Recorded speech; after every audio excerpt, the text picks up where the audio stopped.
Olá, queridos! Que bom que estamos juntos outra vez. E o estudo de hoje vai falar de uma coisa muito boa, que foi o que encheu meu coração quando eu era muito criança ainda e comecei a falar sobre, e ouvir falar sobre as verdades do Evangelho.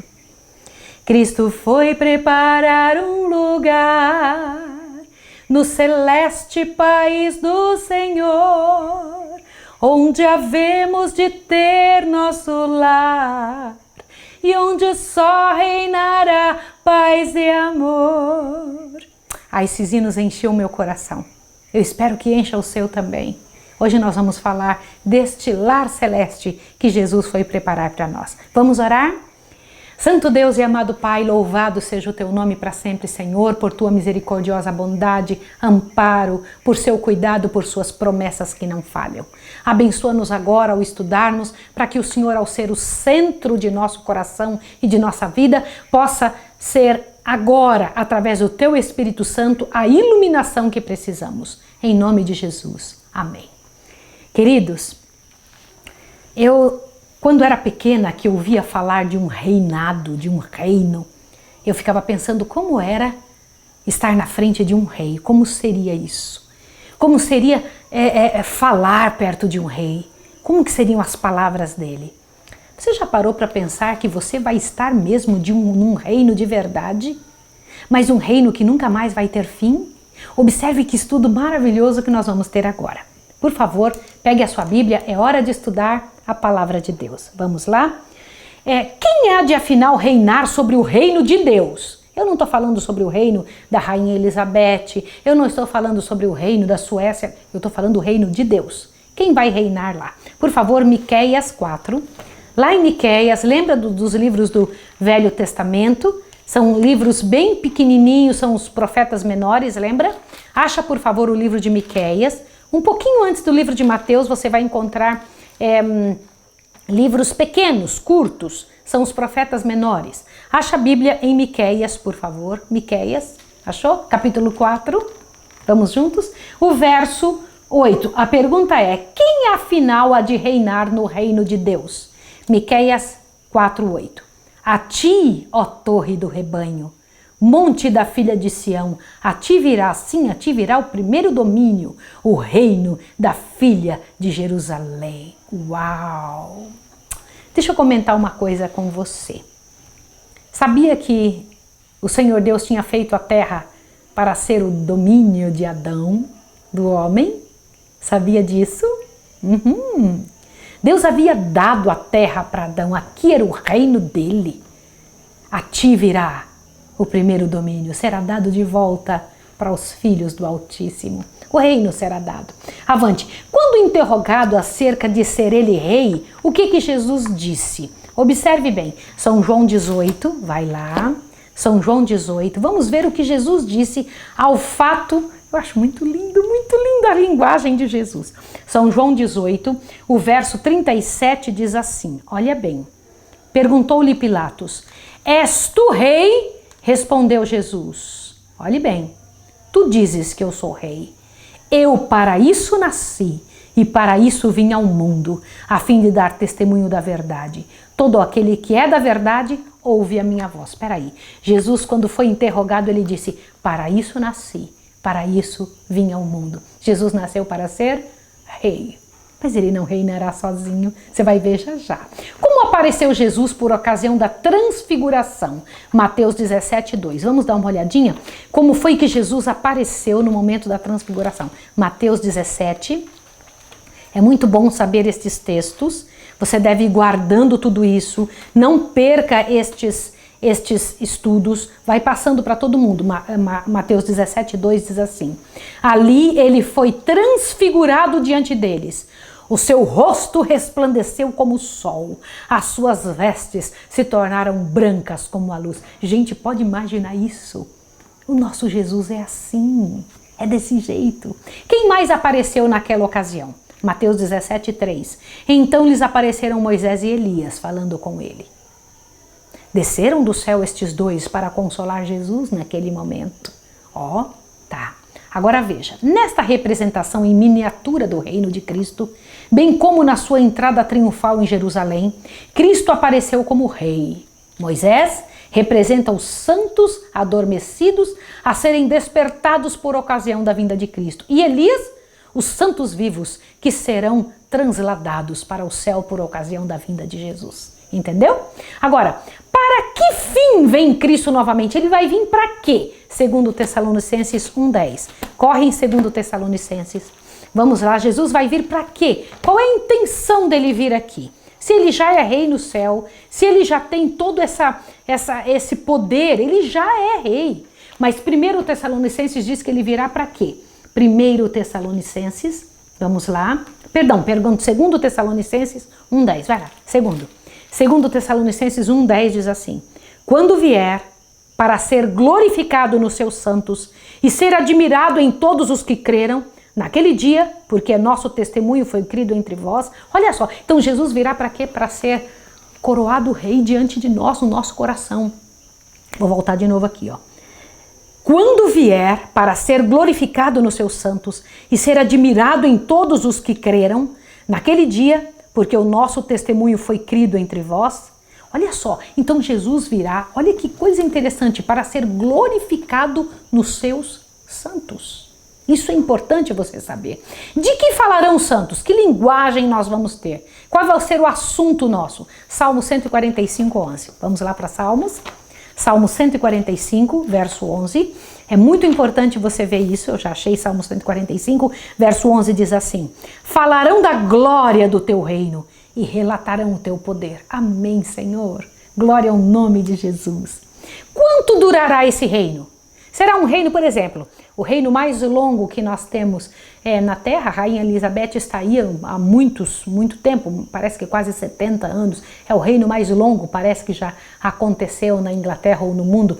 Mas o reino de Deus durará quanto tempo? Salmo 145, 13. Olha o que diz: o teu reino é um reino eterno, o teu domínio estende-se a todas as gerações. Glória ao nome do Senhor.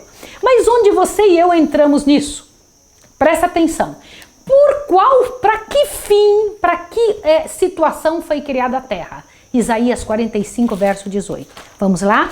Vai para o livro de Isaías 45, verso 18, diz assim: para que fim a terra foi criada? 45, 18 diz: pois assim diz o Senhor, que criou os céus e a terra. Ele é Deus. Foi Ele que formou a terra e a fez. Ele a estabeleceu. Ele não a criou para ser vazia, mas a formou para que fosse habitada. Entendeu isso? Não é bonito isso? A quem Deus deu a terra? Salmo 115, 16. Vamos lá? Lembra que eu falei que nós tínhamos que saber sobre esses textos? Salmo 115, verso 16. Vamos lá? Salmo 115, verso 16, diz assim: os mais altos céus são do Senhor, mas a terra deu a ele aos filhos dos homens. Gostou de ler isso? Eu acho isso interessante demais. Avante! Agora, para que fim foi o homem criado? Salmo 8, 6. Vamos ler aí mesmo no livro de Salmos, Salmo 8, verso 6. Para que fim o homem foi criado? Quando originalmente o homem foi criado, foi para quê? Salmo 8, verso 6, diz assim, eu vou ler com você. Faze com que ele, o homem, tenha domínio sobre as obras de tuas mãos. Tudo pusestes debaixo dos seus pés. Olha, o que Deus tinha colocado na mão do homem? Tudo. Agora veja. Ao perder o homem seu domínio, a quem ele entregou? Segundo Pedro 2,19. Agora vem uma parte triste, né? Segundo Pedro 2,19. Vai lá para o finalzinho da Bíblia. Segundo Pedro 2,19, você vai encontrar quando o homem perdeu o domínio que tinha recebido totalmente de Deus, o que aconteceu? Segundo Pedro 2, o verso 19, diz assim, olha só. Prometendo-lhes liberdade, sendo eles mesmos escravos da corrupção, porque de quem um homem é vencido, deste mesmo se torna escravo. De quem o homem foi vencido? Passou para as mãos do inimigo. Você sabe disso, né? O homem foi vencido por Satanás no jardim do Éden e ali se entregou, bem como sua posse, às mãos do seu conquistador. Ao tentar a Cristo, de que se arrogou Satanás ser proprietário? Vai lá correndo, por favor, em Lucas 4. Dá uma olhada que Satanás ele disse claramente na tentação que ele era dono de alguma coisa. Lucas 4, dá uma olhadinha aqui, versos 5 e 6, diz assim: o diabo, levando-o a um alto monte, mostrou-lhe num momento todos os reinos do mundo. Disse-lhe o diabo: dar-te-ei toda esta autoridade e a glória destes reinos, pois a mim me foi entregue, e a dou a quem quiser. Olha o que ele disse. Portanto, se me adorares, tudo será teu. Satanás disse que ele era dono do quê? Entendeu bem, né? Que coisa terrível.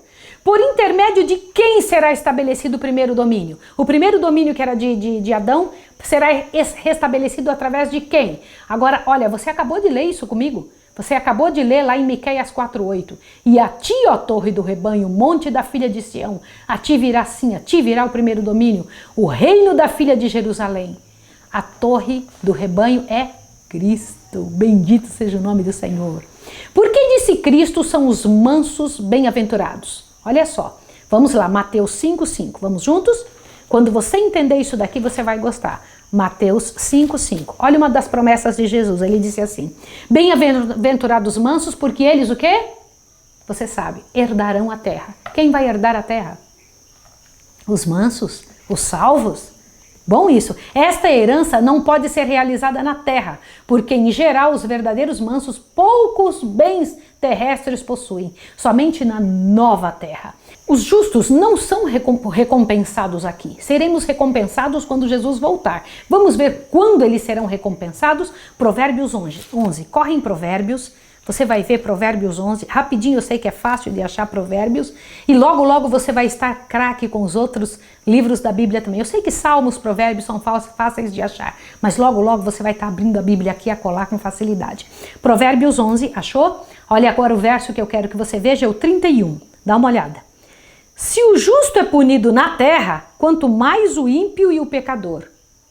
Nós somos punidos aonde? Na terra. Agora, onde serão os justos recompensados? Eis que o justo é punido na terra, quanto mais o ímpio e o pecador. Qual será a diferença entre o galardão do justo e do ímpio? Qual será? Agora dá uma olhadinha em Salmo 37, corre em Salmo, para que você entenda que é muito sério isso. Salmo 37, corre, já pegou? Pegou o livro de Salmos 37, lá no iniciozinho. Você tem uma Bíblia nova, uma Bíblia boa de passar as páginas, a minha já está velhinha, fica difícil de trabalhar, mas a gente chega lá.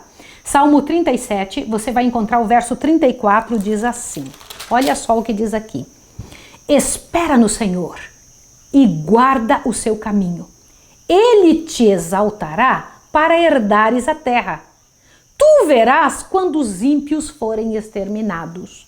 Entendeu isso? Aqui mesmo receberemos a nossa recompensa, tanto um quanto o outro.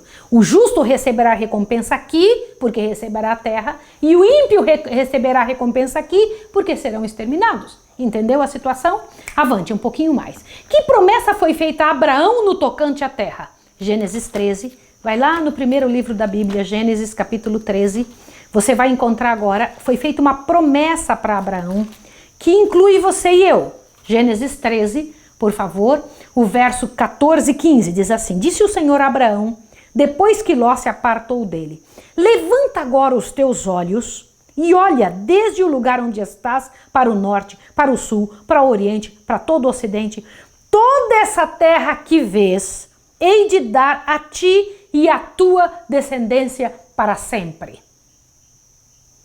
Nossa, que coisa linda. Nós estamos incluídos nisso, você e eu. Interessante isso, né? Para sempre. Quanto compreendia essa promessa? Romanos 4:13. Vamos ver que extensão tinha. Romanos, vai lá no livro de Romanos, por favor.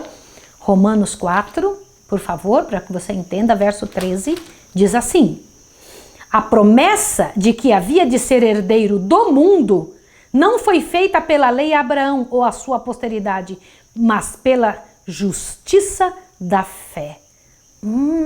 Seria herdeiro do quê? do planeta todo, do mundo. Você entendeu que a terra tinha sido dada para nós para ser a glória de Deus aqui. O pecado veio e estragou, o Senhor Jesus vem e resolve o problema e devolve o mesmo lar para Adão. Entendeu? Avante, olha. Quanto da terra de Canaã possui Abrão enquanto ele viveu? Enquanto Abrão viveu, tinha sido prometido que ele seria dono do mundo, que toda a sua descendência faria isso.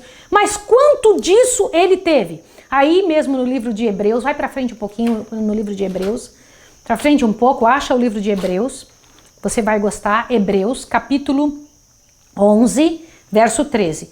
Enquanto Abraão estava vivo, ele teve quanto desse planeta? Hebreus 11, verso 13, disse assim: todos esses morreram na fé, não alcançaram as promessas, viram-nas de longe e as saudaram e confessaram que eram estrangeiros e peregrinos na terra. Interessante isso. Interessante mesmo. Hebreus 11, 13 diz claramente que nenhum deles receberam a promessa ainda. Quanto da prometida possessão esperava Abraão receber em vida? Em vida ele esperava receber alguma coisa? Hebreus 11, 8 a 10. Diz assim: pela fé Abraão, sendo chamado para um lugar que havia de receber por herança, obedeceu e saiu sem saber para onde ia. Pela fé peregrinou na terra da promessa como em terra alheia, habitando em tendas com Isaque e Jacó, herdeiros com ele da mesma promessa, pois esperava a cidade que tem fundamentos, da qual Deus é arquiteto e construtor. Amém, louvado seja o nome do Senhor. Ele esperava qual? Ele sabia que a terra seria renovada. Ele sabia disso, ele sabia. Que será da terra no dia do Senhor? Esse planeta aqui, no dia da volta de Jesus, vai acontecer o quê? Que será da terra no dia do Senhor? Segundo Pedro 3,10 diz assim, olha lá, segundo Pedro 3, verso 10 diz o seguinte, olha só, mas o dia do Senhor virá como ladrão, os céus passarão com grande estrondo, e os elementos ardendo se desfarão, e a terra e as obras que nela há se descobrirão. Então, o que vai acontecer com a terra no dia da volta de Jesus? Será moída pelo fogo. Que coisa terrível, não é? Que coisa terrível. Mas avante, dá uma olhadinha aqui o que você precisa entender. O que acontecerá depois disso? Depois disso, então, segundo Pedro 3,13. Mas nós, segundo a sua promessa, aguardamos novos céus e nova terra. É isso que está escrito em segundo Pedro 3,13. Então, depois da terra ser totalmente destruída pelo fogo, o que Deus vai refazer aqui? Novo céu e nova terra. Interessante isso. Quem vai morar lá? Você e eu. Agora, o que farão esses resgatados do Senhor? Olha que coisa linda. Como vai ser isso? Vai lá em Isaías 65. Corre em Isaías 65 para que você veja um pouquinho da nossa vida lá. Esse é um pedaço da sua vida e da minha vida na nova terra. Isaías 65. Eu gosto de pensar nisso porque eu sei que é minha morada eterna, que é o meu lugar para sempre, que é onde eu vou poder ter as pessoas que eu amo para nunca mais me separar delas, que eu sei que é onde para a eternidade toda nunca mais verei uma só lágrima. Isaías 65, corre lá para que você veja, é muito bonito, verso 25, diz assim, o lobo e o cordeiro se apacentarão juntos, o leão comerá palha como boi. Você sabia que antes o leão também comia grama? Está escrito em Gênesis 1, verso 30. Lá no início, quando Deus fez o mundo, era assim. Eles não comiam um ao outro. E quando Deus renovar tudo, será de volta como era no Éden. Olha só, mas o pó será comida da serpente. Não fará mal nem dano algum em todo o meu santo monte, diz o Senhor. Não farão dano nem mal algum em todo o meu santo monte, diz o Senhor. Isso me enche o coração. Que período de culto serão observados na nova terra? Sabia que vai ter culto lá? Isaías 66, 22 e 23. Diz assim, ó. Não edificarão, olha bem, que período de culto serão observados na nova terra? Isaías 66, 22 e 23. Vamos lá, 22 e 23. Quando que nós faremos culto na nova terra? Como os novos céus e a nova terra que eu hei de fazer estarão diante da minha face, diz o Senhor, assim há de estar a vossa posteridade e o vosso nome.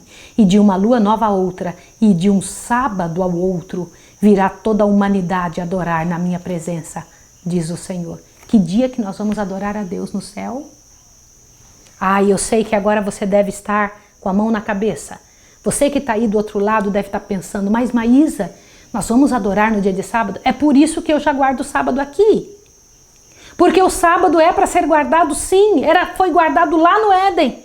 Será guardado na nova terra, para a eternidade toda. O tempo de culto, o dia de adoração a Deus continuará sendo o sábado. Mas isso é história para o próximo estudo, tá bom? Vamos continuar pensando como é a nova terra.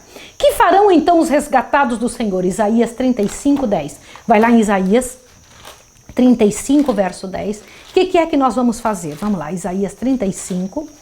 Que bonito, né? Pensar sobre isso. Isaías 35, 10 diz assim: e os remidos do Senhor voltarão, e entrarão em Sião com júbilo. A alegria eterna coroará suas cabeças.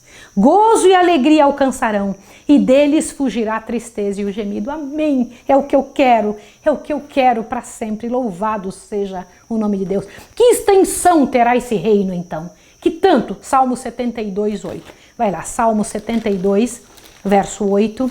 É lá a sua casa, não é aqui.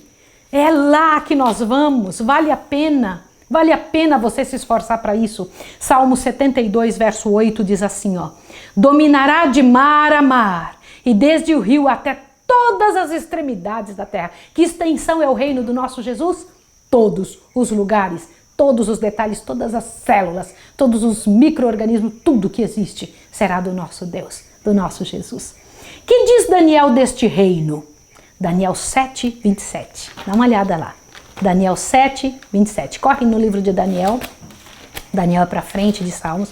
Daniel 7, 27, você vai encontrar o que Daniel falou sobre esse reino. E eu fico pensando que oportunidade tremenda nós temos de saber estas coisas. Olha o que diz.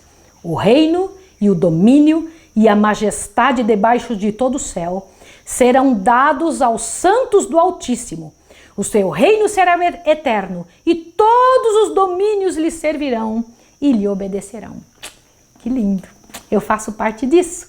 Agora pinte na sua imaginação a coisa mais linda do mundo. Ainda não vai conseguir chegar até o que está preparado para nós. Um lugar de paz completa, de completo domínio de Cristo, aquele que cuida dos seus filhos, aquele que veio dar a vida por nós, aquele que preparou o melhor. Tudo que existe agora de mal e de miserável será então exterminado, e o Senhor recriará a terra diante dos seus olhos e entregará de volta na nossa mão. Só que Ele mesmo virá morar aqui conosco. Não é maravilhoso? Isso é para você. Vale a pena restaurar a vida, cuidar das coisas para a volta de Jesus. Vamos estudar sobre o dia de Deus? Vamos estudar o próximo estudo, nós vamos estudar sobre isso. Vamos orar juntos?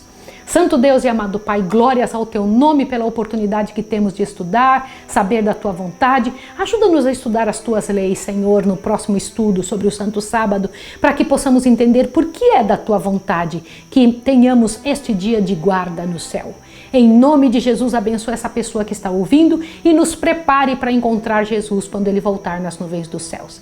Em nome de Jesus, rogamos e agradecemos. Amém. Deus abençoe você e até o próximo estudo.